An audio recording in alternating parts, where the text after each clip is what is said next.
یہ ہے شیرو، محلے کی سب سے سست اور شاید سب سے زیادہ سونے والی بلی۔ لیکن آج کچن میں ایک عجیب سا شور ہوا۔ کیا چوہا آیا ہے؟ شیرو نے سوچا۔ چکو چوہا، چھوٹے قد کا مگر دماغ کا تیز تری، یوٹیوب سے ٹریننگ یافتہ اور بلیوں کے لیے ایک ڈراؤنا خواب۔ چکو نے دودھ رکھا، زمین پر نشان بنائے اور خود چھپ گیا پیچھے، جیسے فلموں میں ہوتا ہے جاسوس۔ شیرو نے نشان دیکھے اور ہنسی، کتنا بے وقوف ہے یہ چوہا۔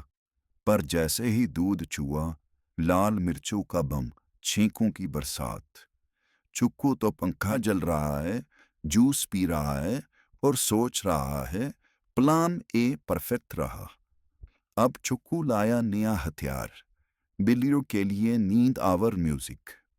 شیرو بچیری تو لوری سن کر خواب میں جا پہنچی۔ ادھر چکو نے فریج کھولا، پنیر، دودھ، کیک سب پر قبضہ کر لیا۔ چوہے کی دعوت ہو تو ایسی۔ شیرو اٹھی، فریج خالی، دروازے پر ایک چک لگی تھی، دعوت کر شکریہ، چکو دی گریٹ۔ شیرو نے سر پکڑا اور کہا، اس چوہے کا تو نیٹ فلکس شو ہونا چاہیے۔ Like, share and subscribe this video.